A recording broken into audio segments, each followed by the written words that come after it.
is Andreas Russo, and in this video we're going to talk about marriage and men worth over £2 million. Let's put it this way, let's call it marriage for men worth over £2 million.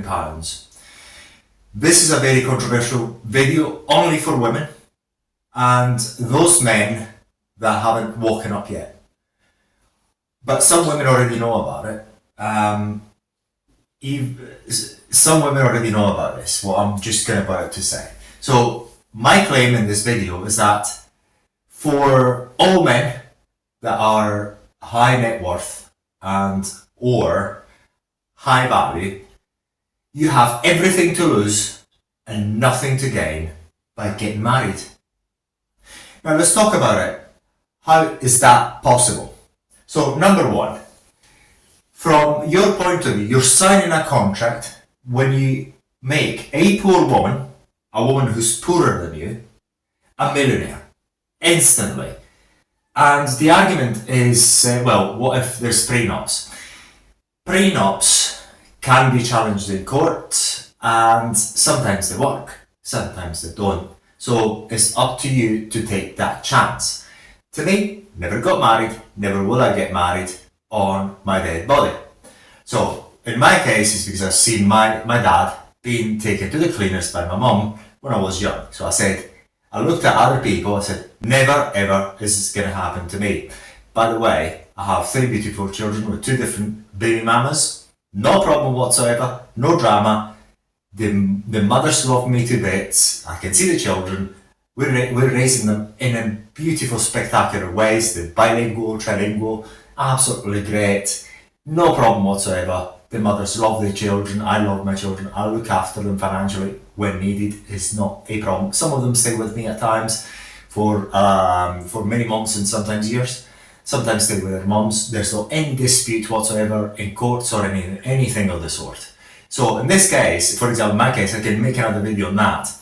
It's because I've got loads of, number one, I've got loads of leverage because I've never got married. Number two, I've done a very strong selection of the women.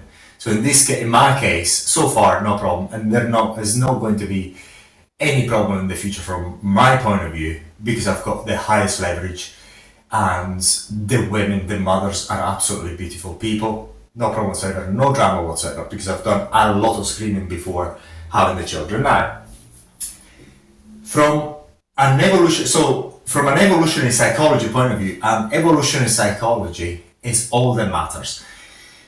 What I mean is, evolutionary psychology is the true science. Any other psychology is fake. Evolutionary psychology is the only one psychology that can be replicated with repeatable studies. So you try to replicate the study, you're going to get the same results the world over. So it's called evolutionary psychology. I encourage you, whatever I'm saying, just double check against something called evolutionary psychology. If you want to know more about evolutionary psychology, read all the books by David Buss. Absolutely game changer. There's a number of books that are named game changers. Number one is The Rational Male by Rollo Tomassi. Number 2 is all the books by David Buss. And then, because when I was younger, I could not figure out how certain things were happening and it didn't make any freaking sense. But when you look at it through the lens of evolutionary psychology, everything makes sense. And I mean everything. Now, the reason for a marriage to be only detrimental for a high value man, a man who's a freaking millionaire, is you've got a decreased pre-selection. Because basically you sign by contract that you can't have any partners, any other women. Is in the contract pretty much. So immediately, that, I'm not saying it's going to go away, but that is going to be decreased. Pre-selection, meaning that you can have other women or other women like you, and there's a very good there's always dread. This is the concept of dread. Is when a woman knows this guy has got many women that want him, And I've got to be careful because if I don't actually treat him well, it's going to jump ship real fast. So this is called dread and pre-selection. So pre-selection, these two things are going to be decreased. Both pre-selection and dread are going to be decreased. I'm not saying that they're not going to be there, but immediately by contract you decrease both. So immediately your value goes down. Then you've got decreased leverage by not being able to walk away physically. If a woman, say for example, if you've seen other videos and our other information, any high value man, in order to enforce their frame and their boundary, they don't shout. They don't shout ultimatums. They don't actually say, if you do this, I'm going to do that. They walk away. So the woman disrespects them, they're out. Or the woman is out, or they disappear for as long as required. So without any explanation. When you sign a contract, a marriage contract, you cannot do that. So that piece of leverage goes. Then you've got an overall loss of desire because the woman is quite smart. Women pretend they're not smart, but in certain levels, they're extremely smart and more calculated than men are in many cases. The woman does know really well it's a contract in her favour. It's not a contract in your favour if you're rich. Or even if you're a normal man, an average man, it's still a contract in her favour anyway. So you're signing a contract that is not in your favour. You're a dummy. So there you go. She knows that you can be tricked. But I'm not saying in this video that marriages of high net worth individuals with women that are not high net worth, quite poor, will never work. It's actually not true. Marriages, despite those things, can work, and they have worked in many instances. And again, it is very important you to understand this. Despite all that, they do work. It's not because of the marriage that they do work. Despite all these things that decrease the value, decrease the sexual drive from the woman towards the man, despite all that, they still work. Why do they work? They work because the man, the high value man, is actually a real high value man. So it's increasing his business, so it's increasing his net worth, it's increasing his network, it's increasing his status anyway through social media, whatever else. As long as his trajectory keeps going up, in most cases, the attraction triggers are still there and are still potent enough, strong enough for the woman to stay. So it is important you do understand that. So these marriages between high net worth individuals, high value men and women do still work in some occasions, especially if the man is still within an upward trajectory. What happens is when the man either loses his business or is becoming a bit lazy or decides to sell off his assets because he just had enough, why am I doing it? In those cases, the woman loses the attraction. In some cases, they can lose the attraction to a point where she's going to leave.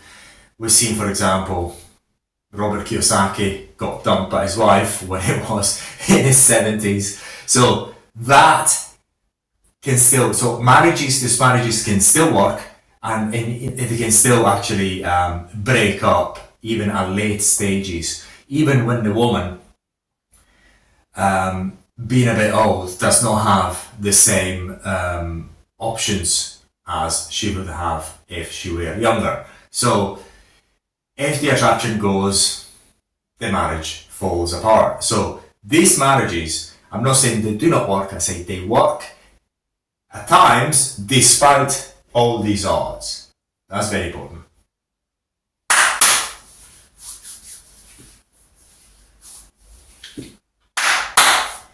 Now, who gives into the marriage proposal? Usually are average men,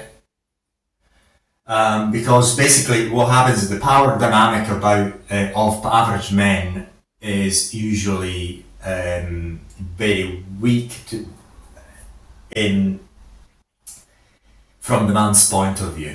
because not having wealth, pre-selection, and being average, marriage is one of the tools that average men can still use nowadays in order to try and look in the woman. Now, going back to the other points I've actually talked about, if you don't believe me, do not only look at evolutionary psychology and double check yourself, but also see how many reported cases of men we have where men say, look, I thought I was getting married and the sex would have been great as usual, would even be better. What happens in most cases, especially with the average men, sex declines to actually non-existence whatsoever, even sexless marriages, where the woman just denies sex to the man. And this happens because of exactly those things. As soon as you get married, all these factors decrease the attraction that the woman has at an evolutionary DNA level. It just goes down. So that is something to take. You can actually check yourself. So average men are usually willing to get married because they have very few alternatives to keep the woman. If you don't actually keep that woman, pretty much you don't have much choice. And those high value men were actually blue pilled, or really they haven't got a freaking clue.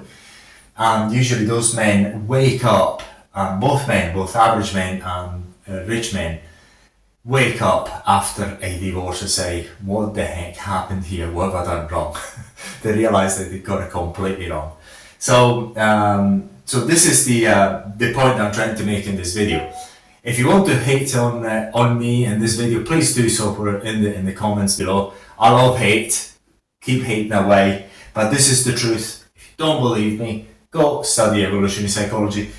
Go and look up using artificial intelligence or any other tool to see what is the degree of sexist marriage and what is the degree of reported decrease in sex allowed by the woman towards the man during a marriage, pretty much, and sometimes it tanks to pretty much even zero. So this is pretty much what I've got to say about this particular topic. So if you want to get married, welcome to get into the slot machine and the Russian roulette. It can work out so you don't get killed. So if it works out well, you don't get killed. If it doesn't work out well, you just lose up to 50% or more of your assets. So if you're up for it, go get married. If you're a bit smarter than that, you know what to do. Just stop it.